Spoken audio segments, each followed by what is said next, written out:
Hi friends, exam theory YouTube channel में आप लोगों का स्वागत है। मैं आज आप लोगों के लिए बिहार एसएससी इंटर स्तरीय जो विगत वर्षों में पूछा गया था उसका आज सॉल्व पेपर रीजनिंग का कराने जा रहे हैं। और इसका जो जीके जीएस का और मैथ का जो है वो हम लोगों ने करा चुका है और अभी जो है वो रीजनिंग कराने जा रहे हैं। और यह जो रीजनिंग होगा वो दो क्लासेज में, दो भागों में बांट करके हम इसको तैयार करेंगे। और अगर आप इस चैनल पे नए हैं तो सबसे पहले आप इसे सब्सक्राइब कर ले, साथ में बेल आइकन ज़रूर दबा लें ताकि आने वाला नोटिफिकेशन आपको सबसे पहले प्राप्त हो। अगर आपको इस वीडियो का पीडीएफ डाउनलोड करना है तो आप हमें फॉलो कर सकते हैं इंस्टाग्राम पे, टेलीग्राम पे, फेसबुक पे, जिसका कि लिंक नीचे डिस्क्रिप्शन बॉक्स में दिया हुआ है।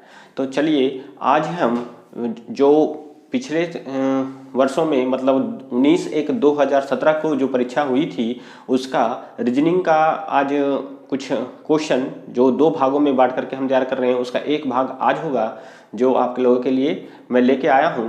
तो हम आज पहला क्वेश्चन के साथ इसको स्टार्ट करते हैं। चलिए देखते हैं पहला क्वेश्चन।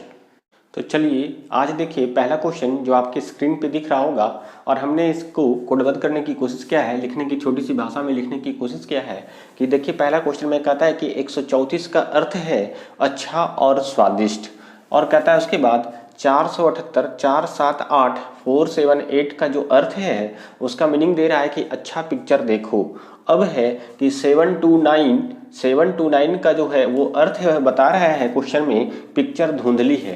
तो अब यहाँ पर देखिए कि पूछ रहा है कि देखो का जो कोड होगा वो कौन सा कोड होगा। तो यहाँ पर हम लोग देखते हैं कि देखो, तो यहाँ पर सबसे पहले यहाँ पर देखिएगा कि ऑप्शन जो है वो 4 है, 7 है, 8 है और 9 है। तो यहाँ से हम लोगों को बनाना होगा। और इस तरह के सवाल जो है अक्सर पूछे भी जाते हैं। एसएससी की भी अगर बिहार सेंट्रल एसएससी की भी बात करें तो इस तरह के भी पेपर आप अगर देते होंगे सीजीएल का या सीएचएसएल का, तो उसमें रीजनिंग में ये सब क्वेश्चन आते रहता है। तो उसके हिसाब से भी ये बहुत ही इंपॉर्टेंट है। और अभी जो डीएसएसबी भी बहुत सारे लोगों ने भरा होगा डीएसएसबी का फॉर्म, तो उसका जो परीक्षा होने वाला था लेकिन लॉकडाउन की वजह से वो परीक्षा नहीं हो पाया है, तो उसमें भी इस तरह के क्वेश्चन आपको देखने को मिलेंगे। तो इसलिए इसको इस तरह से भी ध्यान दे करके देखना है कि हम लोग का जब इस परीक्षा में आ जाए तो छूटे नहीं। और बहुत ही आसान होता है कि देखो का मतलब बताना है। तो यहाँ पर देखिएगा कि देखिएगा 1 3 4, जब 1 3 4 का जो कोड है वो अच्छा और स्वादिष्ट है, जिसमें कि देखो एक कहीं पर नहीं आया है, अर्थात 1 3 4 में से कोई भी ऐसा अंक नहीं है कि जो देखो का अर्थ हो सकता है। अर्थात उस प्रकार से हम कह भी सकते हैं कि इसमें से जो ऑप्शन से मिल रहा है वो 4 मिल रहा है, अर्थात तो 4 तो कभी आंसर होगा ही नहीं। फिर देखते हैं कि यहाँ अच्छा पिक्चर देखो का जो कोड वर्ड है वो 4 7 8 है। तो इसका मतलब है कि 4 तो अभी हमने निकाल चुका था कि 4 तो इसका कभी होगा नहीं। तो इसका मतलब है कि 7 और 8 में ही या तो पिक्चर देखो या तो 7 होगा आंसर या तो 8 होगा।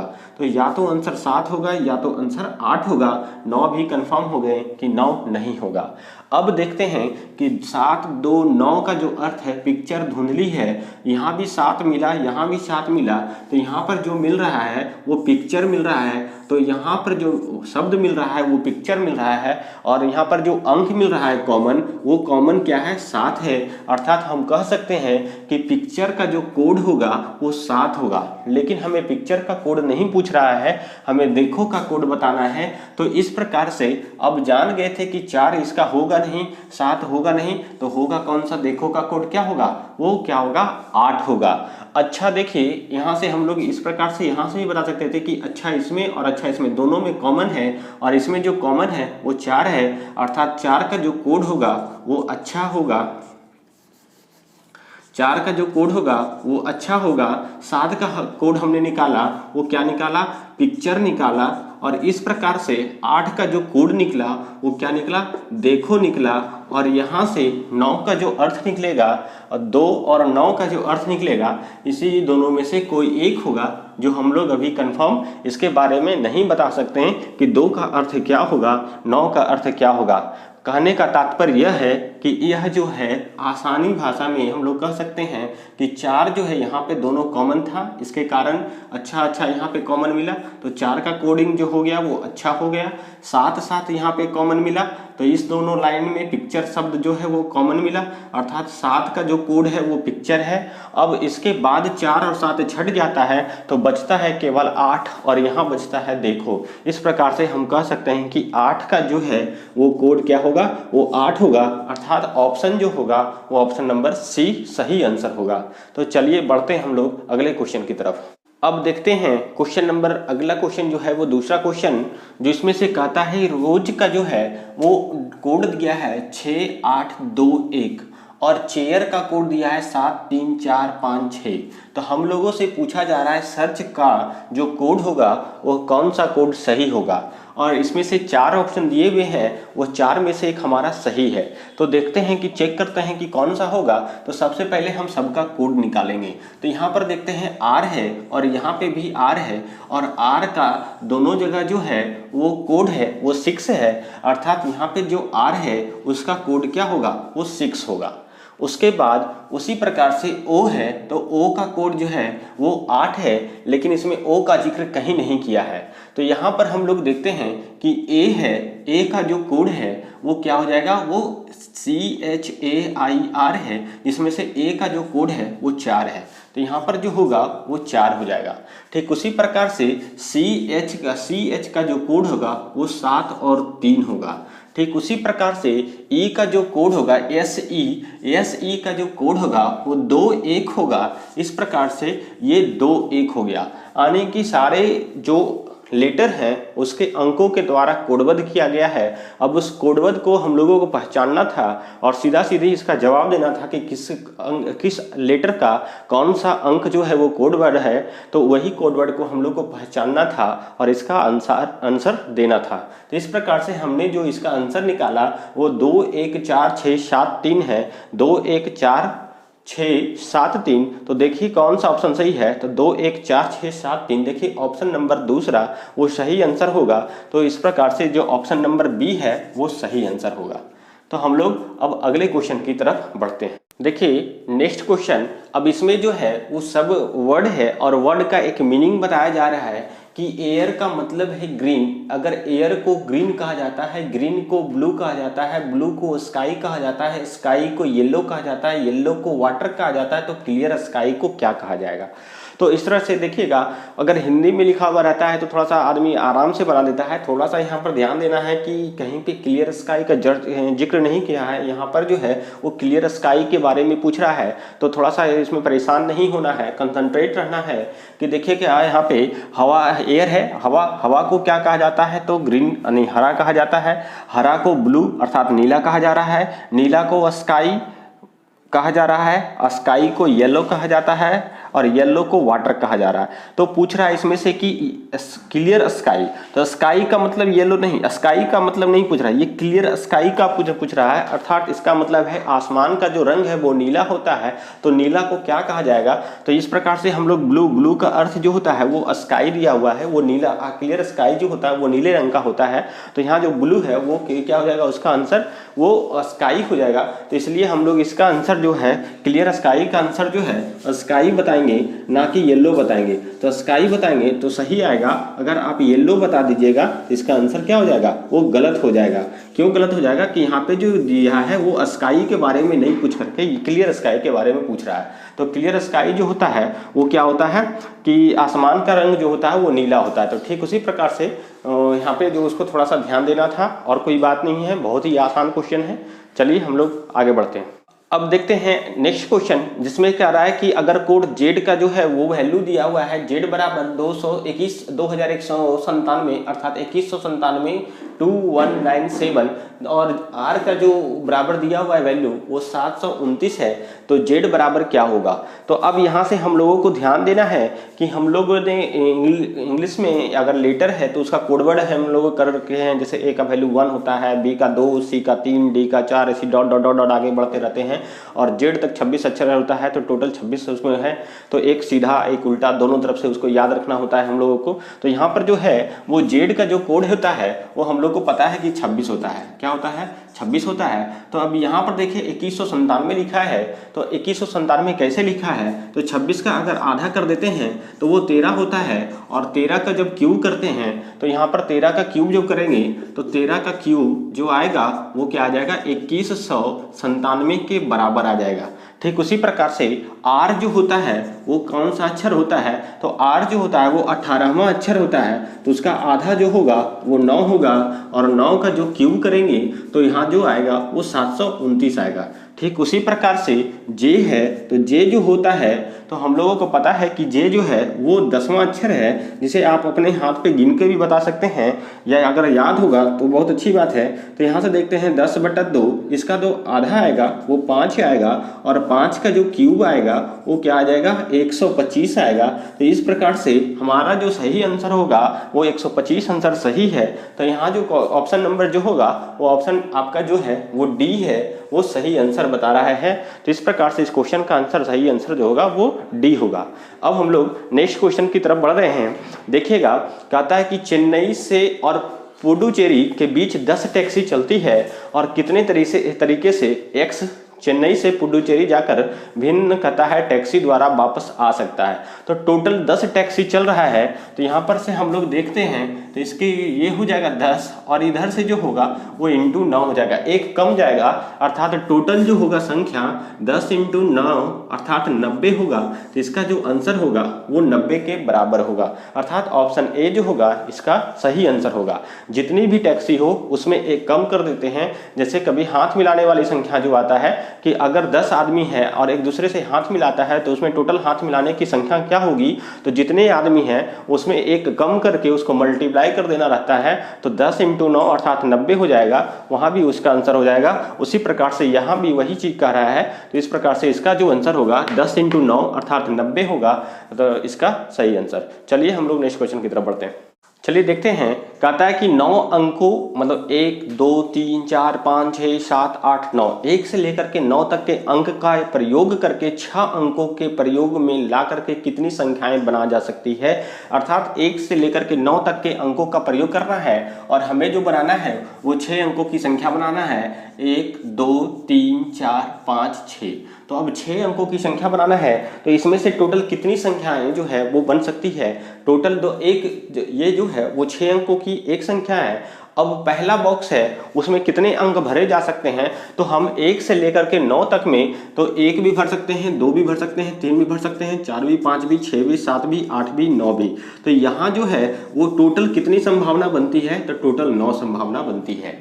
ठीक उसी प्रकार से जब दूसरे बॉक्स में आते हैं तो जब कोई संख्या इसमें अगर भर दिया गया है तो वो संख्या कोई भी हो, 1 भी हो सकता है, 5 भी हो सकता है, 4 भी, मतलब 1 से लेकर के 9 तक में कुछ भी हो सकता है। अर्थात इस दूसरे बॉक्स में जो संख्या भराएगा वो एक कम भराएगा, अर्थात 8 संख्या भरा सकता है। इसकी संभावना जो बनती है वो 8 संख्या भरने की संभावना बनती है। ठीक उसी प्रकार से जो पुनरावृत्ति नहीं होना चाहिए, तो इस प्रकार से तीसरे बॉक्स में जो भराएगा वो टोटल कितना हो जाएगा? 7। फिर उसी प्रकार से इसमें 6 और इसमें 5 और इसमें 4, तो टोटल जो हो जाएगा 9 × 8 × 7 × 6 × 5 × 4 हो जाएगा। तो यहाँ से हम लोग करेंगे तो 5 × 20 हो जाएगा, यहाँ से जो हो जाएगा इंटू 6, 7 × 42, और यहाँ से हो जाएगा 9 × 8 72। अब इसको मल्टीप्लाई करके लिखेंगे, जो इसका आंसर आएगा वो हो जाएगा, तो अर्थात 72 को 42 से मल्टीप्लाई करते हैं तो 2 दूनी 4, अब 7 दूनी 14 और 4 दूनी 8, 14 और 8 हो जाएगा 22, 22 के 2 बाकी 2, 7 × 28, 28 और 2 30, और इसमें 2 से मल्टीप्लाई कर देते हैं तो यहाँ से हो जाएगा 60, 48 और 0। तो टोटल जो संख्या आएगा वो 60, 48, 0 आएगा। जो हमारा ऑप्शन जो दिया हुआ है वो ऑप्शन सी होगा। तो यहाँ पर ध्यान देना है कि ऑप्शन सी इसका सही आंसर होगा। अगर कैलकुलेशन करने में गलती हो जाएगा, अगर उस प्रकार से आपका जो ऑप्शन बी भी आ सकता है, लेकिन यहाँ पे सावधानी बरतना है कैलकुलेशन करने में, और इस प्रकार से जो इसका सही आंसर आएगा वो 60,480 सही आंसर आएगा। तो चलिए हम लोग अगले क्वेश्चन की तरफ बढ़ते हैं। तो देखते हैं नेक्स्ट क्वेश्चन कह रहा है कि z बराबर 52 और एक्ट है ACT बराबर दिया हुआ है 48, तो BAT बैट बराबर क्या होगा? तो यहाँ पर हम लोगों को देखना होगा कि हम लोगों को इस तरह के क्वेश्चन में समझना होता है कि कौन से क्वेश्चन का क्या अर्थ निकलता है और उसी के आधार पर जो हमारा निकालना होता है मान वो निकालते हैं। तो सबसे पहले जेड को 52 लिखा, तो जेड को 52 किस प्रकार से लिखा होगा, तो सबसे पहले हम लोगों के ध्यान में जाता है कि जेड जो है वो कैमा अक्षर है, तो 26वां अक्षर है, वो जो है 26वां है। और ये जो 52 लिखा है अर्थात हम लोग एक अनुमान लगा सकते हैं कि 26 का जो डबल होता है अर्थात दुगना लिखा है यहाँ पे 52। ठीक उसी प्रकार से एक्ट है, तो ए जो है, ए का जो वैल्यू है वो किसके बराबर है, तो वो पहला अक्षर है अर्थात इसका जो कोड है वो 1 है। सी जो है उसका जो कोड है वो 3 है। और टी है तो हम लोग को पता होगा, आप लोग भी इसे ध्यान में देखे होंगे, पढ़े होंगे कहीं, ये जो टी जो एक कोड दिया हुआ है 5, 10, 15, 20, तो अर्थात 20 का टी का जो कोड है वो 20 है। इस प्रकार से भी याद रखते हैं। अगर आपको याद है तो और अच्छी बात है, तो टी का जो मान है वो 20 के बराबर है। और इस प्रकार से अगर इसे ऐड करते हैं तो टोटल 20 और 3 23 और 1 24 हो जाता है। तो अगर इसे दुगना करते हैं तो वो 48 हो जाता है। तो और यहाँ पर देखते हैं कि वो सही आ गया। मतलब कहने का है कि हमने जो समझने की कोशिश किया वो सही तरीका निकला। तो ठीक उसी प्रकार से यहाँ से बी का जो वैल्यू है वो 2 है, ए का जो कोडवर्ड है वो 1 है और टी का जो है वो 20 है। तो इस प्रकार से इसका टोटल जो आएगा 20 और 1 21 और 2, टोटल योगफल जो आएगा वो 23, 20 21 21 2 23 23 आएगा। और इसका जो सही आंसर होगा इसका हम 2 का मल्टीपल कर देंगे, 2 गुना कर देंगे, अर्थात इसका जो आंसर होगा वो 46 सही आंसर होगा। जो आपका ऑप्शन नंबर जो है वो डी में दिया हुआ है, इसका सही आंसर जो होगा वो ऑप्शन डी सही आंसर होगा। देखिए नेक्स्ट क्वेश्चन कहता है कि अगर x और y दो पासे फेंकते हैं और x खेल की शुरुआत करता है तो उनके सर्वप्रथम 9 आने की संभावना का जो रेशियो है वो रेशियो क्या होगा। अब x और y दो पासे फेंकते हैं तो देखते हैं कि यहाँ पर अगर पहला पासा में 1 आता है या 2 आ सकता है या 3 आ सकता है या 4 आ सकता है या 5 आ सकता है या 6 आ सकता है। तो इस प्रकार से जो टोटल आ सकते हैं वो 6 आ सकते हैं और इससे ज़्यादा तो आ नहीं सकते हैं। तो दूसरा पासा में क्या आ जाए कि 9 आ जाए। टोटल जो है वो कितना आना है, 9 आना है। तो इसमें कितना भी आ जाए तो 9 नहीं आ सकता है, मैक्सिमम 6 भी आ जाएगा। तो 6 और 1 7 होता है, 9 नहीं होता है, इसलिए यह जो है यहाँ पे नहीं हो पाएगा। ठीक उसी प्रकार से 2 के साथ में कुछ भी आ जाए, 6 आ जाए, 5 आ जाए, 4 आ जाए, 3 आ जाए, 2 आ जाए, 1 आ जाए, तो इसका जो होगा वो 9 इस प्रकार से भी नहीं होगा। 9 किस तरह से आएगा, तो यहाँ पर अगर 6 आ जाएगा तब हो जाएगा, 4 है तो 5 हो जाएगा, 5 है तो 4 आ जाएगा तो 9 हो जाएगा, 6 है तो 3 आ जाएगा तो 9 हो जाएगा। तो इस प्रकार से 9 आ जाएगा। और जिस प्रकार से ये क्वेश्चन कह रहा है कि अगर x और y दो पासे फेंकते हैं तो x खेल की शुरुआत करता है, तो निश्चित है कि जब x शुरुआत करेगा तो y से एक बार उसे कम फेंकना पड़ेगा। उसका जो है जब कोई आदमी किसी चीज की शुरुआत करता है तो जो पिछला दूसरा आदमी होता है उससे एक बार कम अटेम्प्ट करना पड़ता है। तो इसलिए यहाँ पर हम लोग जो है वहाँ पर देखते हैं तो टोटल जो x का जो अटेम्प्ट आएगा वो 1 2 3 4 5 6 7 8, टोटल जो आएगा 8 हो आएगा। और x जो है वो y से एक कम आएगा, अर्थात y जो आएगा वो टोटल 9 आएगा। इसलिए इसका जो सही आंसर होगा वो 8:9 होगा। ये बहुत ही अच्छे क्वेश्चन में से एक क्वेश्चन है, इसे ध्यान से देखिए। हमने एक छोटी सी भाषा में इसे आपको समझाने की कोशिश किया है। अगर आपको समझ में आता है तो ठीक है, अगर समझ में नहीं आ रहा है तो आप हमें कमेंट करके बता सकते हैं। अगर यह वीडियो आप लोगों को पसंद आ रहा है तो इसके दोस्तों के साथ शेयर करना ना भूलें। चलिए बढ़ते हैं हम लोग अगले क्वेश्चन की तरफ। चलिए देखते हैं कि यह भी क्वेश्चन देखिए बहुत ही इंपॉर्टेंट क्वेश्चन है। कहता है एक पेटी में टोटल 9 गेंद है जिसमें से 2 लाल, 3 नीला और 4 काली गेंद है। 4 जो है वो काली गेंद है, यहाँ पर से देखिए लिखना हम, हाँ ठीक है, 4 जो है वो काली गेंद है और 9 जो है टोटल गेंद की संख्या 9 है, जिसमें से 2 लाल गेंद है, 3 नीली गेंद है और 4 काली गेंद है। अब कहता है कि इसमें से 3 गेंद कहता है निरुद्देश्यता, मतलब बिना किसी उद्देश्य के निकालना है और 3 गेंद निकालना है। और निकालने जानने पर क्या संभावना होगी, सब भिन्न भिन्न रंग की होंगी, मतलब तीनों एक अलग अलग रंग का होना चाहिए, कोई भी सेम कलर का नहीं होना चाहिए। तो इस प्रकार से हम लोगों को निकालना है। तो सबसे पहले टोटल गेंद की संख्या जो है टोटल निकालने की है, वो संभावना क्या होगा, तो टोटल हमें 9 गेंद है और इसमें से 3 गेंद निकालना है, अर्थात टोटल निकालने की जो संभावना बनेगी तो 9 × 8 × 7 बाई 1 इंटू 2 इंटू 3, यहाँ से कटेगा 3 तिया 9, 2 से कटेगा 4 बार में, तो 4 तिया 12, 12 सते 84, अर्थात टोटल जो है वो गेंद निकालने की संख्या जो होगी वो 84 होगी। ये टोटल गेंद निकालने की संख्या, 3 गेंद अगर निकालते हैं किसी भी प्रकार से तो उसमें टोटल गेंद कितनी संभावना है 3 गेंद निकालने के लिए, तो 84 संभावना बनती है। लेकिन इसमें एक कंडीशन है कि 3 गेंद तो होना चाहिए लेकिन तीनों अलग अलग रंग की होना चाहिए। अर्थात यहाँ से जो है वो 2 गेंद है लाल, तो लाल गेंद जो निकालने की संभावना है वो 2C1 होगा, क्योंकि 2 गेंद में से 1 गेंद तो हर हाल में हमारा निकालना ही निकालना है। ठीक उसी प्रकार से इसके टोटल जो संख्या होगा 2/1 बराबर 2 होगा। ठीक उसी प्रकार से यहाँ जो है वो नीला गेंद है, ब्लू गेंद अगर निकालना हो तो उसकी जो संभावना टोटल बनेगी 3C1 होगा, अर्थात 3 गेंद में से 1 गेंद तो निकालना ही निकालना है, तो यहाँ से जो आएगा वो टोटल 3 आएगा। ठीक उसी प्रकार से यहाँ से जो आएगा क्या बोलते हैं ब्लैक गेंद की जो टोटल संभावना आएगा वो 4C1 होगा, अर्थात यहाँ से जो होगा वो टोटल जो है वो 4 होगा। तो इस प्रकार से टोटल जो गेंद निकालने की जो यहाँ पे अलग अलग रंग के गेंद निकालने की जो टोटल संख्या होगी वो 2 इंटू 3 इंटू 4 होगी, अर्थात 4 तिया 12 दूनी 24। यहाँ पे तीनों अलग अलग रंग के 3 गेंद जो है वो निकालेंगे तो वो टोटल 24 निकलेंगे, जबकि टोटल संभावना जो है वो कितना है 84 है। इस प्रकार से संभावना जो बनेगा 24/84 का संभावना बनेगा। तो यहाँ से हम लोग इसको काटेंगे तो 6 चक 24, यहाँ से कटेगा 4 दूनी 8, 4 एकम 4, यहाँ से कटेगा 2 तिया 6, 7 तिया 21 बराबर 2/7। इसका जो है वो कुल संभावना 2/7 संभावना निकलेगा।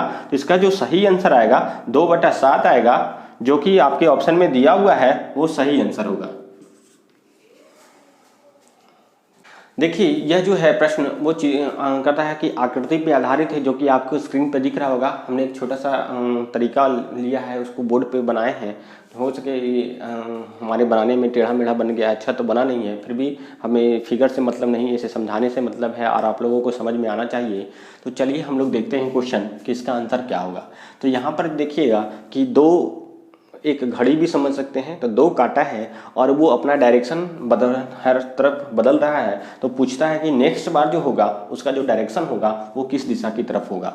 तो यहाँ से सबसे पहले हम यहाँ से देखते हैं, आप ध्यान से देखिएगा कि ये जो कांटा है इसका जिक्र कर रहे हैं, तो ये कांटा यहाँ पे है, अब यहाँ पे आ गया। तो यहाँ पर देखिएगा कि यहाँ से यहाँ पे जो आया है और पहले जो था वो यहाँ पे था, अर्थात ये जो कितना डिग्री घुमा है तो 90 डिग्री घुमा है। अब 90 डिग्री के बाद ये कांटा फिर कहाँ पे आया है तो यहाँ पे आया है, तो इस बार है 45 डिग्री। अब यह कांटा जो है वो पहले 90 डिग्री घुमा है ना, तो 90 डिग्री पे आया, फिर कितना घुमा यहाँ से 45 डिग्री घुमा तो यहाँ आया। फिर यहाँ से जो ये कांटा है वो देखिए यहाँ पे आ गया है, जो भी हो बड़ा छोटा जो भी हो, दोनों कांटा यहाँ पे है, तो इसमें से दोनों कांटा है, तो यहाँ से यहाँ आने में तो 45 दूनी 90, यहाँ भी जो है वो 90 डिग्री को घुमा है।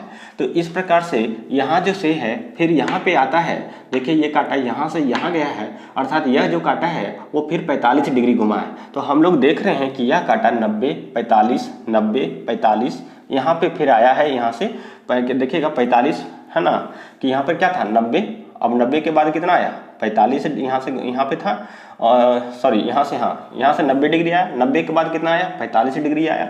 अब 45 के बाद उसको घूमना कितना था 90 डिग्री, तो 90 यहाँ से आया यहाँ 90 डिग्री, फिर यहाँ से 45 डिग्री, फिर यहाँ से 90 डिग्री, फिर यहाँ से 45 डिग्री। तो अब यह जो घूमेगा वो 90 डिग्री पे घूमेगा, तो अर्थात यह जो कांटा है अवर जो होगा वो कहाँ पे होगा, यहाँ से यहाँ पे आएगा। तो यह जो कांटा है ये इस प्रकार से होगा।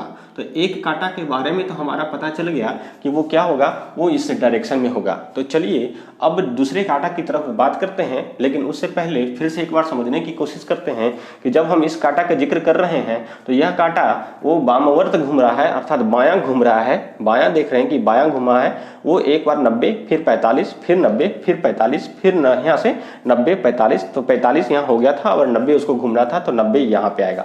अब दूसरी काटा की बात जब करते हैं तो देखिएगा ये काटा यहाँ पे है और यहाँ से यहाँ के बाद ये काटा ये यहाँ पर इसे दिखाया जा रहा है, अर्थात यहाँ से यहाँ आने में उसे कितना डिग्री घूमना पड़ा। तो देखते हैं कि यहाँ से यहाँ तो 45 डिग्री और यहाँ से यहाँ कितना हो जाएगा, तो यहाँ से टोटल हो जाएगा 90 डिग्री। तो इस प्रकार से टोटल 90 और 45 135 डिग्री घूमता है और दक्षिणावर्त घूमता है, मतलब दायां तरफ घूम रहा है। तो दक्षिणावर्त जब घूम रहा है, क्लॉकवाइज घूम रहा है, ये एंटी क्लॉक था, ये क्लॉकवाइज 135 डिग्री घूम रहा है, 135 डिग्री, तो यहाँ पे आया। इसके बाद अगर घूमेगा तो फिर कितना कहाँ पे जाएगा, तो देखिएगा यहाँ पर है तो 45 डिग्री यहाँ आएगा, 90 डिग्री यहाँ आएगा, फिर 45 डिग्री यहाँ आएगा, अर्थात यह जो काटा अवर जो होगा इस डायरेक्शन में होगा जो कि यहाँ पे दिखाया गया है। तो यदि दक्षिणावर्त घूमना है यहाँ से 135 डिग्री, तो यहाँ 45 डिग्री यहाँ होगा, 90 डिग्री यहाँ होगा, फिर 45 डिग्री यहाँ होगा, अर्थात दोनों काटा का जो डायरेक्शन है वो इस प्रकार से यहाँ आ गया। अब यहाँ से ये काटा दक्षिणावर्त अर्थात क्लॉकवाइज घूमना है, 135 डिग्री घूमना है, तो ये यहाँ पे है, तो यहाँ जाएगा 45 डिग्री, फिर यहाँ से यहाँ जाएगा 45 45 90 हो जाएगा, फिर यहाँ से ये जाएगा 45, तो ये हो जाएगा 135 डिग्री। तो यहाँ पर देखिए यह जो काटा 135 डिग्री पे दिखाया गया है और यह काटा जो है वो दक्षिणावर्त अर्थात क्लॉकवाइज घूम रहा है। तो अब यहाँ से इसको 135 डिग्री घूमना होगा दक्षिणावर्त क्लॉकवाइज, तो यहाँ 45, फिर यहाँ 90 और यहाँ से फिर 45, अर्थात यह जो काटा है अगर इस डायरेक्शन में होगा तो कहने का अर्थ है कि यह जो काटा होगा ये इस प्रकार से होगा। तो कहने का मतलब अब समझ में आ गया कि ये काटा जो है वो एंटी क्लॉक घूम रहा है, एंटी क्लॉक घूम रहा है, और ये जो बारी बारी है 90 और 45 चेंज कर रहा है, और ये दूसरा जो काटा है वो क्लॉकवाइज घूम रहा है, क्लॉकवाइज घूम रहा है और 135 डिग्री घूम रहा है। तो इस प्रकार से जो फिगर होगा, नेक्स्ट फिगर वो ये होगा, और इसका जो ऑप्शन होगा वो ऑप्शन देख रहे हैं कि हमारा जो मिल रहा है वो मात्र ऑप्शन डी जो है उसका सटीक जवाब दे रहा है, अर्थात ऑप्शन डी का जो सही आंसर होना चाहिए वो फिगर में दिया हुआ है और ये ऑप्शन डी इस प्रकार से सही आंसर होगा। तो चलिए हम लोग नेक्स्ट क्वेश्चन की तरफ बढ़ते हैं। चलिए ये क्वेश्चन देखते हैं, ये भी फिगर है और ये भी देखिए यहाँ पे आपके क्वेश्चन स्क्रीन पे क्वेश्चन दिख रहा है, फिर हमने इसका फिगर बनाने की कोशिश किया है। आपको समझने से पे ध्यान देना चाहिए, हमारे फिगर पे ध्यान नहीं दे करके आप इसको समझने की कोशिश करिए, हम समझाने की कोशिश कर रहे हैं। तो यहाँ पर देखिएगा कि यह जो कोई दिया हुआ है वर्ग, और ये जो वर्ग है दूसरे फिगर में जो देखते हैं वो यहाँ पे है, फिर ये जो है यहाँ आया, फिर यहाँ आया, अर्थात वर्ग को हम लोग अगर नोटिस करते हैं तो वर्ग के लिए जो फिगर नेक्स्ट फिगर होगा वो क्या होगा, सबसे पहले उसी के बारे में पता करते हैं। तो देखिएगा पहले यहाँ पे है, फिर यहाँ पे है, अर्थात ये जो है अगर इसको अगर बांटते हैं तो ये जो एक कोना में है तो फिर आधा घर आगे बढ़ता है, फिर ये आधा घर के बाद फिर आधा घर बढ़ता है। देखिए अगर टोटल ये एक घर है तो यहाँ पे है, तो ये अगर यहाँ पे आता है तो आधा बढ़ा, एक कदम आधा कदम बढ़ा, फिर नेक्स्ट टाइम में आधा बढ़ा, फिर देखिएगा यहाँ के बाद ये जो है आधा बढ़ा तो यहाँ आया है, ठीक, आधा बढ़ा तो यहाँ आएगा, फिर इसके बाद जो आएगा वो यहाँ आना चाहिए। अर्थात अगर जो अगला जो फिगर अगर बनेगा तो उसमें वर्ग का जो चिन्ह होगा, वर्ग का जो साइन होगा, वर्ग का जो चित्र होगा वो कहाँ पे होगा, इस कॉर्नर पे होगा, अर्थात यहाँ पे होगा। तो इस प्रकार से ये तो पता चल गया कि वर्ग जो होगा वो इस किसी भी आने वाले जो नेक्स्ट फिगर होगा उसमें इस कॉर्नर पर होगा। अब हमें त्रिभुज के बारे में सोचना है कि त्रिभुज कहाँ होगा। तो देखिएगा त्रिभुज पहला फिगर जो है वो यहाँ पे है, दूसरा फिगर में यहाँ पे है, तो एक यहाँ से यहाँ आया है, देखिएगा, फिर यहाँ के बाद डायरेक्ट यहाँ गया है, तो यहाँ जो है उसके बाद यहाँ गया है, ठीक, उसके बाद देखिएगा कि यहाँ से यहाँ, यहाँ से यहाँ, अर्थात यहाँ आया है। तो यहाँ पर हम लोग देख रहे हैं कि हर स्टेप में चेंज हो रहा है। पहले जो वो है वो आधा घर बढ़ाता है, यहाँ से यहाँ आता है आधा बढ़ा, फिर यहाँ से यहाँ आता है अर्थात एक बढ़ा, उसके बाद यहाँ नहीं आकर के यहाँ आता है अर्थात डेढ़ बढ़ा। तो अवर जो है वो 2 स्टेप आगे बढ़ेगा, अर्थात 2 घर आगे बढ़ेगा। तो 2 घर जो होगा आधा यहाँ होगा, फिर एक यहाँ होगा, फिर आधा यहाँ होगा, अर्थात नेक्स्ट फिगर में जो त्रिभुज होगा यहाँ पे होगा, अर्थात इस अगले फिगर में जो त्रिभुज होगा वो यहाँ पे इसका जो साइन होगा, त्रिभुज का जो चित्र होगा वो यहाँ पे होगा। और इस प्रकार से जो नेक्स्ट फिगर बनेगा वो इस प्रकार का बनेगा जो कि हमारे ऑप्शन में दिया हुआ है, और ऑप्शन जो है वो सी ऑप्शन इससे मेल खाता है। तो इस प्रकार से हमारा जो ऑप्शन होगा वो सही आंसर क्या हो जाएगा, ऑप्शन के हिसाब से वो सी सही आंसर होगा। तो हमारा जो यह क्वेश्चन है आसान है, ऐसा नहीं कि बहुत हार्ड है, बस इसे समझने की ज़रूरत है, फिगर पे थोड़ा ध्यान देना है और ये आसानी से आप इसमें नंबर उठा सकते हैं। तो चलिए हम लोग नेक्स्ट क्वेश्चन की तरफ बढ़ते हैं। तो देखते हैं क्वेश्चन नंबर, नेक्स्ट क्वेश्चन जो है वो कहता है 12 खिलौने में से 5 कितने तरीके से चुने जा सकते हैं। 12 खिलौने हैं जिसमें से 5 कितने तरीके से चुने जा सकते हैं अगर एक विशेष खिलौना हमेशा सम्मिलित किया जाए। तो अब देखिए 5 खिलौना में से एक खिलौना कह रहा है कि हमेशा उसको सम्मिलित किया जाता है, मतलब उसके बारे में कोई जिक्र है ही नहीं। तो 12 खिलौना में से कितना, एक खिलौना तो हमेशा वो फिक्स रहेगा, तो बचेगा 11 खिलौना। अब टोटल 5 बार डालना था और एक जो है हमेशा वो फिक्स है, तो हमें 4 निकालनी होगी। तो यानी कि टोटल जो निकालना होगा वो 11C4 निकालना होगा, अर्थात टोटल जो संख्या होगी वो कितना हो जाएगा, तो 11 गुने 10 गुने 9 इंटू 8, अर्थात यहाँ 8 हो जाएगा, यहाँ हो जाएगा 1 गुण इंटू 2 इंटू 3 इंटू 4 हो जाएगा। तो यहाँ से देखते हैं 4 दूनी 8, 3 तिया 9, इस प्रकार से जो आएगा 11 तिया 33, 33 इंटू 10 अर्थात 330 जो होगा वो टोटल संभावना जो बनेगा वो हमेशा कितना होगा, वो 330 ही होगा। इसलिए इसका जो आंसर होगा वो ऑप्शन बी सही आंसर होगा। तो हम लोग नेक्स्ट क्वेश्चन की तरफ बढ़ते हैं। ये भी देखिए बहुत ही आसान क्वेश्चन है, देखते हैं नेक्स्ट क्वेश्चन। अब इसमें देखिए कि यहाँ पे हम लोगों को बताना है कि ये फिगर जिस बेसिस पे है उसी बेसिस पे 4 में से कोई एक है और उसमें से कौन सही है उसको हम लोगों को बताना है कि कौन सही होगा। तो अब हमें इसे पहचानना होगा। तो ये सबसे पहले देखते हैं कि इसमें की जो फिगर है वो एक एरो का निशान है और दूसरे फिगर में जो दे रहा है वो अपोजिट साइन है, इसके एक ठीक अपोजिट हो जाता है और एक संख्या बढ़ जाता है। तो ठीक उसी प्रकार से यहाँ पे देखते हैं, तो यहाँ पर तो वो चीज़ है, अब इसका अपोजिट करते हैं तो ये भी आ जाएगा, अगर अपोजिट नहीं करते हैं तो भी यही चीज़ आएगा। तो ये फॉलो करता भी है और नहीं भी करता है, अर्थात ये दोनों कंडीशन में आ रहा है। तो इसलिए अभी हम इसे आंसर रोकते हैं और ये तीनों को चेक कर लेते हैं कि तीनों सही है अथवा नहीं है। अगर नहीं होगा कोई तो यही आंसर होगा, अगर इसके अलावे कोई ऐसा है जो कंफर्म एकदम आंसर बता रहा होगा तो ऑप्शन के हिसाब से वही आंसर होगा। तो अब यहाँ पर देखते हैं कि इस फिगर में ये डॉट है और ये जो फिगर है उसके बाद उलट जाना चाहिए। तो ये देखिएगा डॉट नीचे आ जाएगा और ये निशान ऊपर चला जाएगा। तो यहाँ पर देखते हैं कि यहाँ पर जो ये निशान है वो हमेशा इस प्रकार से है, लेकिन यहाँ जो निशान है वो बदल जाता है, जबकि फिगर में कोई परिवर्तन नहीं हो रहा है। इसके डायरेक्शन में परिवर्तन हो रहा है, संख्या में बदलाव हो रहा है, लेकिन फिगर चेंज नहीं हो रहा है, लेकिन यहाँ पे जो है वो फिगर चेंज हो रहा है। तो इस प्रकार से तो ये तो जो है वो कंफर्म आंसर है, नहीं हो सकता है। ठीक उसी प्रकार से इसको देखते हैं, तो यहाँ पर जो है वो डॉट है और नीचे में ये निशान है, तो ये इसका जब अपोजिट करेंगे तो डॉट नीचे आएगा और एक संख्या भी बढ़ जाता है और इसका जो है वो साइन जो है वो अपोजिट, जो सेम साइन है वही सेम साइन यहाँ भी है। तो इस प्रकार से जो है यह फिगर जो है वो सही फिगर है। ये ऑप्शन के हिसाब से कौन सा होगा, वो सी सही बता रहा है जिस हिसाब से ये है। अब यहाँ पर देखते हैं, तो यहाँ पर तो फिगर एक है तो बदलता है, लेकिन बदलता है तो डॉट नीचे बदलता है और ये ऊपर जाएगा, तो एक डायरेक्शन इधर है एक डायरेक्शन इधर है। तो इस प्रकार से ये जो है आंसर सही आंसर नहीं होगा, क्योंकि दोनों सेम फिगर है तो यहाँ भी दोनों सेम आकृति होना चाहिए था, लेकिन दोनों एक दूसरे के अपोजिट है। तो इस प्रकार से ये क्वेश्चन में जो है वो 50% सही भी है 50% गलत भी है, लेकिन ये जो ऑप्शन है वो 100% सही है। तो इस प्रकार से हमारा जो आंसर होगा वो सी जो है वो सही आंसर होगा। तो हमारा जो एकदम बहुत ही आसान क्वेश्चन था, हमारा जो सही आंसर होगा वो ऑप्शन सी सही आंसर होगा। तो इस प्रकार से इस तरह के क्वेश्चन को हम बना सकते हैं। अगर आपको समझने में किसी प्रकार का प्रॉब्लम हो रहा है तो आप हमें कमेंट करके ज़रूर बताएं। चलिए हम लोग नेक्स्ट क्वेश्चन की तरफ बढ़ते हैं। देखिए नेक्स्ट क्वेश्चन कहता है कि अगर एक घड़ी के डायल को 3 बराबर भागों में बांटा जाए कि हर भाग के अंकों का योग बराबर है तो वह योग क्या होगा।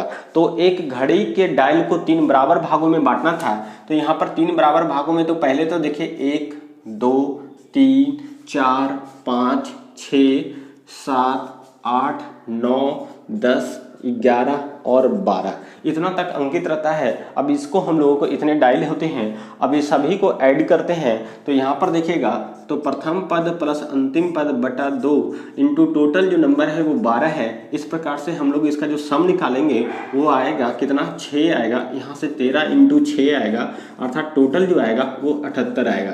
तो यहाँ पर से हम बता सकते हैं कि इसका जो है वो 78 जो है वो टोटल जो आएगा वो योगफल आएगा, वो टोटल सम जो आएगा वो 78 आएगा। अब कहता है इसको 3 बराबर भागों में बांटा जाए, तो 78 को 3 बराबर भागों में बांटेंगे तो क्या आएगा यहाँ से 3 दूनी 6 और 6 तिया 18, अर्थात जो आएगा वो 26 आएगा। तो इसको अगर 3 बराबर भागों में बांटते हैं तो वह जो योग आएगा वो 26 26 26 का आएगा। तो इस प्रकार से जो ऑप्शन बी है वो हमारा सही आंसर हो जाएगा। तो चलिए हम लोग नेक्स्ट क्वेश्चन की तरफ बढ़ते हैं। देखते हैं, कहता है कि FAINTS फ्रेंड्स है, उसमें कितने अक्षर अपनी जगह नहीं बदलते हैं अगर अक्षर को वर्णमाला मतलब कि अल्फ़ाबेट के अनुसार इसको क्रम में सजाया जाता है तो कितने अक्षर जो है वो बदलेंगे नहीं। तो अब यह जो शब्द लिखा हुआ है उसको हम वर्णमाला के अनुसार सजाते हैं, अल्फ़ाबेट के अनुसार सजाते हैं। तो देखिएगा सबसे पहले क्या आएगा, वो A आएगा, उसके बाद क्या आएगा, A के बाद BCDEF आएगा, उसके बाद GHI आएगा, I के बाद क्या आएगा तो JKLMN आएगा, PQRS आएगा, उसके बाद T आएगा। अब देखते हैं कि इसमें से कितने ऐसे अक्षर हैं जो अपने स्थान को नहीं बदल रहे हैं। तो देखिएगा कि यहाँ पे I और I जो है सेम पोजीशन पे है और N जो है और N है वो सेम पोजीशन पे है। बाकी सभी जो अक्षर हैं उनके जो पोजीशन है वो बदल गए हैं, अर्थात इसमें से टोटल 2 अक्षर हैं जिनके स्थान नहीं बदले हैं। तो इसमें से जो आएगा सही आंसर वो 2 होगा और इसका आंसर जो होगा ऑप्शन के हिसाब से B, तो ऑप्शन सही होगा। तो चलिए हम लोग अगले क्वेश्चन की तरफ बढ़ते हैं।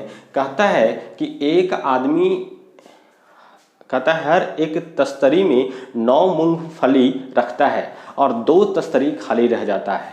अगर अब वह दोबारा कोशिश करता है तो इस बार कहता है कि इस बार जो करता है कि इस बार हर एक तस्तरी में 6 मूंगफली रखता है, अब उसके पास 3 मूंगफली बच जाता है तो उसके पास टोटल कितनी तस्तरी हैं वो बताना है। तो अगर समझ लेते हैं तस्तरी अर्थात प्लेट की बात अगर कर लेते हैं तो कहता है कि एक आदमी हर एक प्लेट में 9 मूंगफली रखता है तो उसके पास 2 खाली रह जाता है। 2 अगर 9 मूंगफली प्रत्येक प्लेट में डालते हैं तो हमारे जो है 2 प्लेट बच जाते हैं।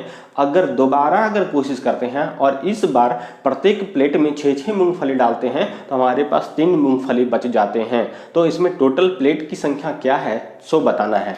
तो हम मान लेते हैं कि हमारे पास जो है वो टोटल जो है वो x जो है वो प्लेट है। अब x प्लेट में 2 प्लेट बच जाता है तो x - 2।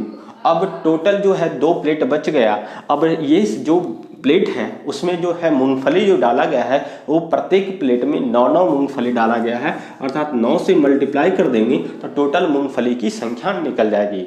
तो फिर से एक बार ध्यान देते हैं कि टोटल जो है टोटल प्लेट की संख्या जो है वो हमने माना है कितना, वो x माना है। तो अगर इसमें प्रत्येक प्लेट में 9 मूंगफली डालते हैं तो 2 प्लेट बच जाता है तो शेष जो प्लेट बचेगा x - 2 बचेगा और प्रत्येक प्लेट में 9 मूंगफली डालते हैं तो इसलिए 9 से मल्टीप्लाई करेंगे तो टोटल मूंगफली की संख्या निकल जाएगी। लेकिन अगले कंडीशन में क्या होता है कि जितने भी प्लेट हैं उसमें अगर 6 मूंगफली डालते हैं तो हमारे पास टोटल जो है वो x प्लेट है और यह जो प्लेट में सारे में हमने 6 मूंगफली डाला तो टोटल जो मूंगफली है वो x × 6 है। लेकिन इसके बाद भी 3 मूंगफली हमारे बच जाते हैं। तो ये जो है टोटल मूंगफली की संख्या है, ये भी टोटल मूंगफली की संख्या है, ये दोनों जो होगा वो आपस में बराबर होगा। तो यहाँ से हम लोग इसको हल कर लेते हैं। 9x - 9 × 2 अर्थात 18 हो जाएगा बराबर 6x प्लस क्या हो जाएगा वो 3 हो जाएगा। तो 9x - 6x बराबर 18 माइनस यहाँ पे 3 हो गया। तो 9x में 6x गया तो यहाँ से जो आएगा वो 3x, 18 और 3 21 हो जाएगा। यहाँ से जो कटेगा वो 7 आएगा, अर्थात टोटल प्लेट की अर्थात तस्तरी की जो संख्या आएगी वो 7 आएगी। तो इस प्रकार से इस क्वेश्चन को हम लोग हल कर सकते हैं और बाई ऑप्शन भी इसे हम लोग हल कर सकते थे। तो आप इसे अपने तरीके से बाई ऑप्शन भी बनाने की कोशिश करिएगा। जो हम नहीं बता रहे हैं आप इसको एक ट्राई करके देखिए। फिर भी हमने ये एक बेसिक तरीका जो सबके लिए ज़रूरी है, जो कमज़ोर लड़के भी सीख सकते हैं और तेज स्टूडेंट हैं उसके लिए भी ये जो है इम्पॉर्टेंट होगा। तो इसके लिए हमने ये समझाया है। तो इस प्रकार से जो इसका आया है टोटल प्लेट की संख्या वो 7 सही आंसर आएगा। तो यहाँ पर टोटल प्लेट की संख्या क्या हो जाएगी 7। तो चलिए हम लोग आगे बढ़ते हैं। चलिए नेक्स्ट क्वेश्चन देखते हैं। ये भी जो है वो आकृति से दिया गया है, आकृति श्रृंखला है। अब इसमें से बताना है कि बीच में जो डॉट है, जो प्रश्नवाचक चिन्ह है, जो क्वेश्चन मार्क है, उस पर क्या होगा। तो हम लोग आपके स्क्रीन पे जो क्वेश्चन दिख रहा है उसके हिसाब से ही बताने की कोशिश करते हैं। हमने इसका फिगर नहीं बनाया है, तो आप इसके बहुत ही आसान क्वेश्चन है इसलिए नहीं बनाया है। ऐसा नहीं कि हाँ कुछ रीजन है, बहुत ही ईजी वे में हम लोगों को समझ में आ जाएगा। तो आप ध्यान करके क्वेश्चन को देखिएगा। हम इस क्वेश्चन को समझाने की कोशिश कर रहे हैं कि देखिए पहला फिगर जो है वो क्या कर रहा है कि एक सर्किल है और सर्किल के अंदर में एक जो है चतुर्भुज है। अब दूसरा फिगर जो है वो देखिएगा चतुर्भुज है, चतुर्भुज के अंदर जो है वो त्रिभुज है। फिर एक क्वेश्चन मार्क है, उसके बाद देखिएगा एक पंचभुज है, पंचभुज के अंदर में एक चतुर्भुज है। फिर नेक्स्ट क्वेश्चन जो है वो चतुर्भुज है, चतुर्भुज के अंदर में जो है वो षष्ठभुज है, उसमें 6 हेक्सागोन है। अब इस प्रकार से जो है, अब इसमें से बताना है कि डॉट वाले जो स्थान में वहां पे क्या फिगर होगा। तो ध्यान देने की बात देखिए कि यहाँ पर देखें हम क्या रहे हैं कि अंदर वाला फिगर बाहर निकल रहा है। तो सबसे पहले देखिए कि पहले अंदर में क्या था, तो चतुर्भुज था। सर्किल है, सर्किल के अंदर में क्या है, चतुर्भुज है। तो उसमें क्या है, चतुर्भुज क्या हो गया, वो बाहर निकल गया। तो ठीक है, चतुर्भुज बाहर निकल गया। अब उसमें एक नया फिगर आया, तो वो क्या आया, वो त्रिभुज आया। तो अब त्रिभुज आया तो चतुर्भुज के अंदर में क्या आया, वो त्रिभुज आया। अब देखिए कि अगला फिगर जो आएगा वो त्रिभुज के अंदर में आएगा, क्योंकि अंदर वाला क्या है, वो बाहर निकल रहा है। देखिएगा चतुर्भुज बाहर निकलता है तो पंचभुज आता है। तो उसी प्रकार से त्रिभुज जब बाहर निकलेगा तो सबसे पहले ये पता चला कि त्रिभुज जो है वो बाहर में होगा। तो अर्थात ऑप्शन ए होगा अथवा ऑप्शन सी होगा इसका सही आंसर। बी और डी तो कंफर्म हो गए कि वो गलत होगा। अब है कि उसके अंदर क्या होगा, तो उसके अंदर जो होगा वो हम लोग आगे वाले फिगर से पता चल जाता है। तो देखिएगा कि दूसरा फिगर बाहर निकलता है, इसका मतलब जो अंदर है वो बाहर निकला था। तीसरा चौथा फिगर डॉट के बाद जो क्वेश्चन मार्क है उसके बाद जो है वो क्या बाहर निकला है, तो वहां पे देख रहे हैं कि पंचभुज जो है वो बाहर निकला है। तो यहां पर देखिएगा कि एक सर्किल है और सर्किल के अंदर में क्या है, एक चतुर्भुज है। हाँ चतुर्भुज है। अब यहाँ पे क्या कर देता है कि ये चतुर्भुज है, चतुर्भुज के अंदर क्या है, वो त्रिभुज है। अब यहाँ पे क्वेश्चन मार्क देता है। अब यहाँ पे जो है वो पंचभुज दे दिया है। अब यहाँ से कहता है अब पंचभुज के अंदर में क्या है, वो चतुर्भुज है। अब कहता है चतुर्भुज है, अब चतुर्भुज के अंदर में क्या है, तो एक से क्या षष्ठभुज है। अब इसमें से कहता है कि ये डॉट क्या होगा। तो हम लोग देख रहे हैं कि ये अंदर वाला है वो बाहर निकला, ये जो है वो बाहर निकला। अब ये क्या है, वो बाहर निकलेगा। तो यहाँ तो कंफर्म हो गया कि ये बाहर निकलेगा, तो क्या होगा, वो त्रिभुज होगा। अब ठीक देख रहे हैं कि जो बाहर निकला उसके बाद जो अंदर होगा वो बाहर निकलेगा। तो इसमें जो है वो बाहर क्या निकला है, वो पंचभुज निकला है। अर्थात कहने का मतलब ये जो फिगर होगा वो अंदर होगा तभी तो ये बाहर निकलेगा। तो यहाँ पर जो बाहर निकलेगा वो पंचभुज निकलेगा। यानी कि यहाँ पे जो ऑप्शन होगा वो ऑप्शन किस प्रकार से यहाँ पर देख लेते हैं कि कौन सा सही ऑप्शन होगा। तो ऑप्शन ए में देखेगा कि चतुर्भुज दिया है और ऑप्शन सी में जो है वो पंचभुज है। तो इस प्रकार से सही आंसर जो होगा वो ऑप्शन सी है, इससे मेल खाता है, इसलिए इसका आंसर जो होगा ऑप्शन सी होगा। तो हमने फिगर बता के भी कोशिश किया था कि बिना फिगर के भी हो जाएगी, फिर भी हमने फिगर बना के इसको समझाने की कोशिश किया है। तो चलिए हम लोग आगे बढ़ते हैं। तो चलिए देखते हैं नेक्स्ट क्वेश्चन। कहता है b बराबर -50/-2। अब कहता है a बराबर -5 का स्क्वायर कर दिया है। अब ये दोनों में रिलेशन बताना है। बहुत ही आसान क्वेश्चन है, आप लोग भी इसे कर सकते हैं। माइनस माइनस कैंसिल हो जाएगा, 2 से कटेगा वो 25 आएगा। और यहाँ से भी -5 का स्क्वायर करेंगे तो -5 × -5 आएगा, अर्थात क्या आएगा, वो 25 आएगा। तो यहाँ पर देख लेते हैं कि a बराबर जो होगा वो b होगा। तो यहाँ पर जो ऑप्शन होगा वो ऑप्शन ए इसका सही आंसर होगा। तो हम लोग आगे बढ़ते हैं। देखिएगा नेक्स्ट क्वेश्चन कहता है कि 7 का न्यूनतम गुणज जो 4 शेष भाग में छोड़ दे और 6, 9, 15 और 18 से विभाजित किया जाए। तो अब यहाँ पे सबसे पहली बात है कि देखिएगा बनाने का अलग अलग तरीका हो सकता है कुछ, लेकिन तरीका कुछ भी हो जाए आंसर हमेशा सेम आता है। तो 7 का न्यूनतम गुणज, न्यूनतम मतलब मिनिमम, 7 का गुणज मतलब मल्टीपल। तो 7 का सबसे पहले मल्टीपल क्या होगा, जो 4 शेषफल छोड़े, रिमाइंडर जो है वो 4 छोड़े, लेकिन 6, 9, 15 और 18 से विभाजित किया जाए तब।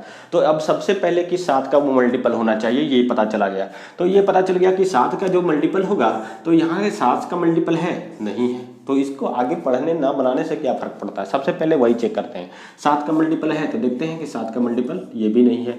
7 का मल्टीपल है तो देखिएगा यहाँ से भी 7 दूनी 14, 4 44, अर्थात ये भी 7 का मल्टीपल नहीं है।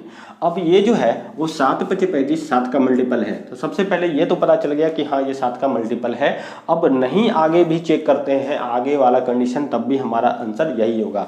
लेकिन फिर भी हम इसे समझाने की कोशिश कर रहे हैं। तो यहाँ पर देखिए जो संख्या दिया हुआ है 6, 6, 9, 15 और क्या हो गया 6, 9, 15 और 18। तो 6, 9, 15 और 18 का जो एलसीएम निकालेंगे वो जो आएगा वो कितना आएगा, तो यहाँ से आएगा वो 90 आएगा। अब 90 से जब इसको भाग देंगे तो 90 से जब इसको डिवाइड करेंगे 364 को, तो यहाँ पर जो आएगा वो क्या आ जाएगा, 4 बार में 360 आएगा, तो रिमाइंडर क्या आएगा वो 4 आएगा।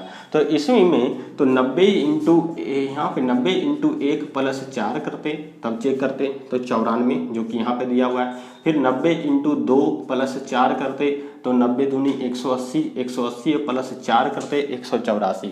तो 184 तो आ रहा है, लेकिन यहाँ पे 7 का मल्टीपल नहीं है, इसलिए यह भी आंसर नहीं होगा। फिर उसी प्रकार से 90 इंटू 3 करेंगे प्लस 4 करेंगे तो यहाँ से जो होगा वो 9 या 27, 270 प्लस 4 जो होगा वो 274 होगा, 274। अब ये जो है ऑप्शन में दिया हुआ भी नहीं है, लेकिन अगर इसमें से खोजेंगे कि हाँ ये 7 का मल्टीपल है तो देखते हैं 7 या 21, तो यहाँ से आएगा 6 और 64 हो जाएगा, तो ये भी जो है वो 7 से मल्टीपल नहीं है। अब यहाँ से जो आएगा 90 इंटू 4 प्लस 4 आएगा तो यहाँ से आ जाएगा 360 और प्लस 4 अर्थात 364। तो 364 जो है वो 7 से कटता है, 7 पचे 35, 7 दूनी 14 यानी 52 बार में कट जाता है। तो ये 7 का मल्टीपल भी है। 6, 9, 15 और 18 से भाग देने पर 364 में 4 रिमाइंडर भी बचता है, तो सारे कंडीशन को ये फुलफिल कर रहा है, इसलिए सही ऑप्शन जो होगा वो ऑप्शन डी सही होगा। कहता है कि कितने भिन्न तरीकों से बैंक के शब्द को व्यवस्थित किया जा सकता है। तो अब देखिए कि बैंक जो है वो 4 अक्षर से बना है, कोई भी अक्षर जो है वो रिपीटेड नहीं है। तो यहाँ पर हम लोग जो करते हैं तो ये 4 अक्षर है तो यहाँ पर 4 बना लिए। अब यहाँ पर पहला जो है वो क्या भर सकते हैं, तो बी भी भर सकते हैं, ए भी भर सकते हैं, एन भी भर सकते हैं, ए के भी भर सकते हैं। तो बी ए एन के, तो ये 4 में से चारों इसमें भरा सकता है। इसकी टोटल संभावना जो बन रही है वो 4 बन रही है। लेकिन नेक्स्ट टाइम में जो है वो क्या है, तो 4 में से कोई एक नहीं भराएगा, तो इसलिए यहाँ पर जो बनेगा वो 3 भराएगा। ठीक उसी प्रकार से इसमें जो अवर जो बचेगा शेष 2 भराएगा और इसमें जो है वो 1 हो जाएगा। इस प्रकार से टोटल जो संभावना बनेगा 4 इंटू 3 इंटू 2 इंटू 1 अर्थात 4 × 12, 12 दूनी 24, 24 एकम 24 अर्थात टोटल जो संभावना बनेगा वो 24 संभावना बैंक को लिखने के अलग अलग तरीके से हम मीनिंग का यूज करके हम लोग बना सकते हैं। तो इसका जो आंसर होगा वो सही 24 होगा। चलिए देखते हैं, कहता है कि वर्क है, वर्क का कोड जो है वो 4, 12 और 9 और 16 है। अब इस प्रकार से कहता है कि वोमैन का कोड क्या होगा, तो हम लोगों को देखना है कि वर्क है तो W का कोड क्या होगा। तो W एक होता है, हम लोग अल्फ़ाबेट में आगे से पढ़ते हैं पीछे से पढ़ते हैं, तो हम लोग W जो है वो ध्यान दीजिएगा कि W जो है वो पीछे से चौथा अक्षर है, यानी कि अपोजिट साइड से, सीधा नहीं अपोजिट साइड से ये चौथा नंबर पे आता है, इसलिए इसका कोड जो है वो 4 किया है। ठीक इसी प्रकार से O जो है वो पीछे से जो हो जाता है तो वो क्या हो जाता है, वो 12 हो जाता है। तो यहाँ से वो 12 हो गया। R का जो कोड है वो पीछे से 9वां हो जाता है और K का जो कोड है वो उल्टे क्रम में 16वां है। तो ठीक उसी प्रकार से वोमेन का कोड क्या होगा, तो वोमेन का जो कोड होगा तो यहाँ पर तो सबसे पहले पता है कि 4 W का दिया है, पीछे से 4 होगा, O का भी दिया हुआ है वो 12 होगा। तो सबसे पहले ये है कि 4 और 12 तो कंफर्म होगा। अगर हम आगे नहीं भी जानते हैं तो ये इतना अगर सोच लेते हैं तो हम देख सकते हैं कि ऑप्शन में 4 और 12 मात्र एक ऑप्शन में ही है, वो ऑप्शन ए है। इसलिए इसका सही जो आंसर होगा ऑप्शन ए सही आंसर होगा। लेकिन फिर भी आगे अगर बढ़ते हैं तो हम लोग ए जो है 26 है, तो इसका मतलब जो है वो 26वां जो हो जाएगा, यहाँ पर हो जाएगा ए, इसका जो वैल्यू होगा, इसका जो कोड होगा वो एम है। तो एम का कोड तो अभी नहीं बता रहे हैं, यहाँ पर ए का जो कोड होगा वो क्या हो जाएगा, 27 हो जाएगा। तो देखिएगा 4, 12 और 1 छोड़ करके 27 किसका है, तो ए का 27 होगा, क्योंकि अपोजिट 26 होगा, तो यहाँ पर 26 होता है अपोजिट से ए का।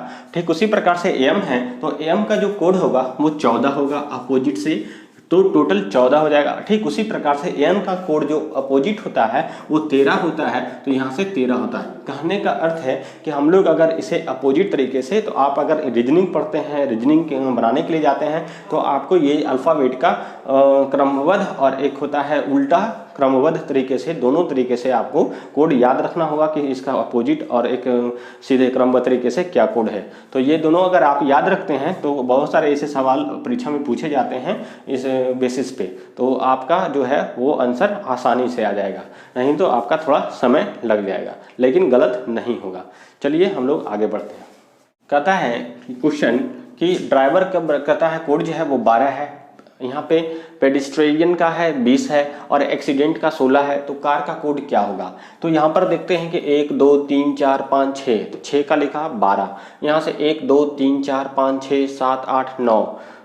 ध्यान देने वाली बात है, थोड़ा सा मिस्टेक हो रहा होगा, PEDE है, यहाँ से देख लेते हैं PEDE है, तो PEDE, तो यहाँ से टोटल जो है अक्षर है वो 10 है, तो 10 का जो है वो 20 है, और ACCIDENT अर्थात 1 2 3 4 5 6 7 8 है, 8 का कोड 16 है, अर्थात जितना भी संख्या है, जितने अक्षर मिलकर के शब्द बने हैं उसका वो डबल कर दिया है। तो ठीक उसी प्रकार से कार जो है वो 3 अक्षर से मिलकर बना है, तो 3 का जो डबल होगा वो 3 दूनी 6 होगा, अर्थात इसका जो आंसर होगा वो 6 सही आंसर होगा।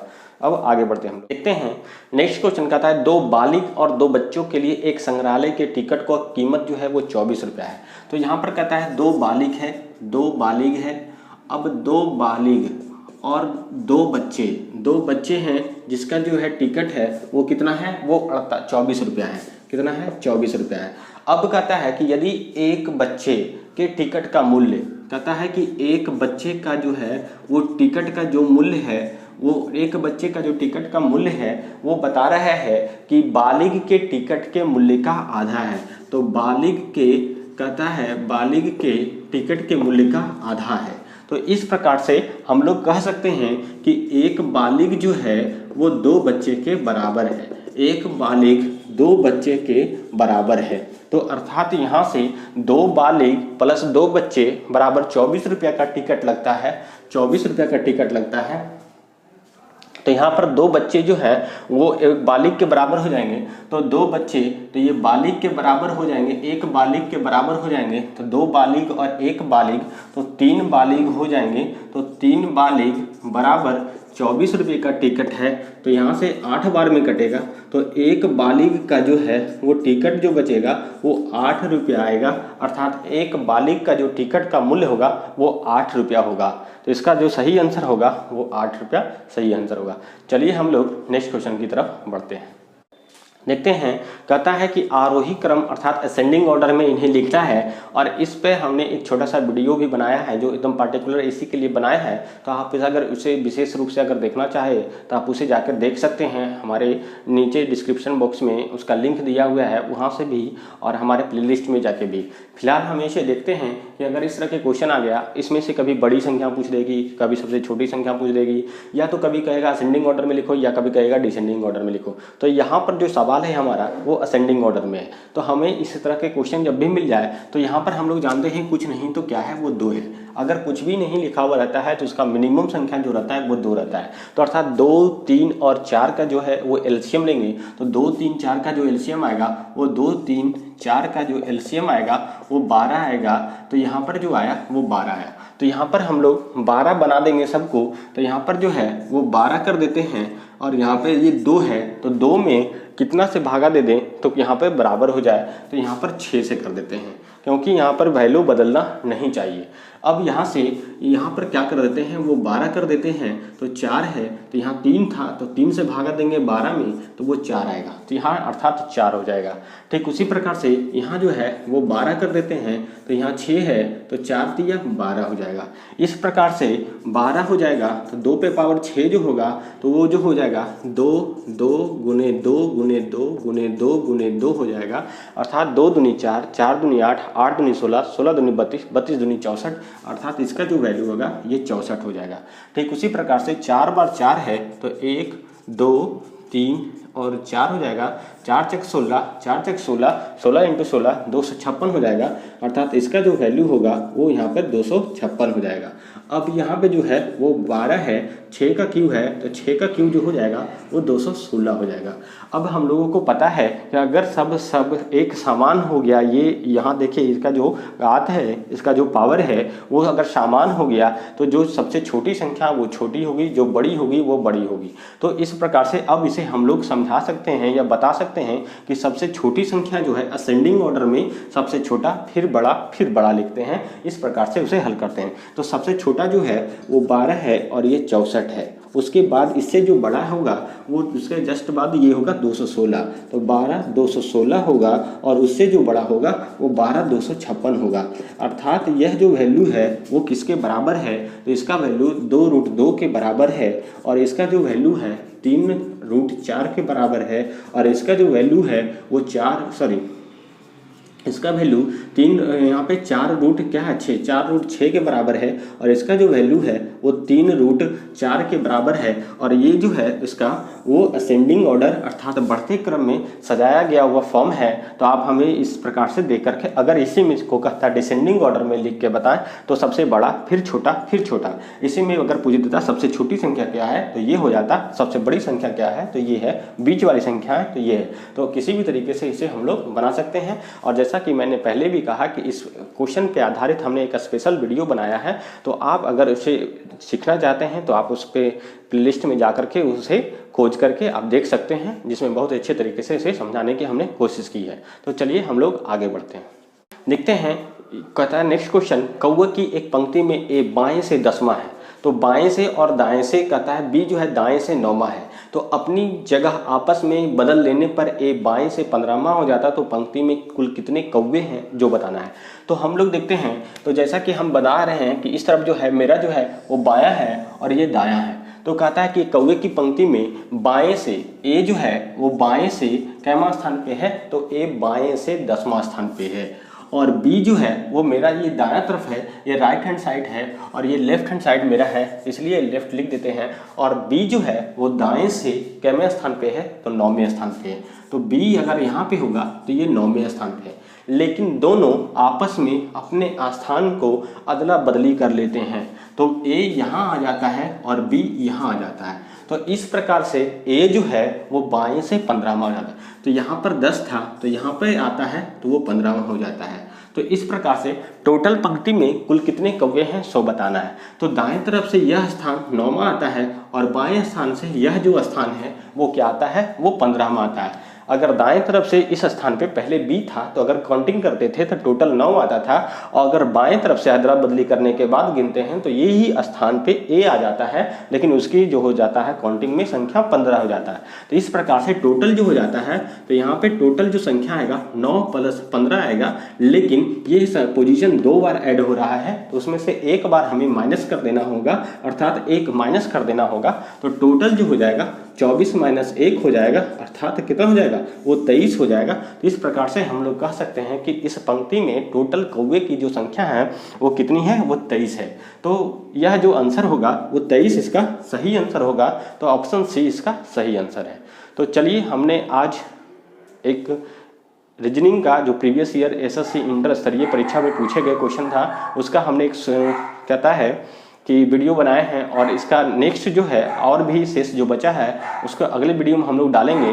तो अगर आपको यह वीडियो पसंद आया है तो आप इसे लाइक करें, साथ में दोस्तों के साथ शेयर करना ना भूलें। फिर भी अगर आपको किसी प्रकार का त्रुटि अगर आपको दिखता है तो आप हमें कमेंट करके भी बता सकते हैं, हम उसका रिप्लाई भी देंगे। तो चलिए, आज के लिए इतना ही, धन्यवाद।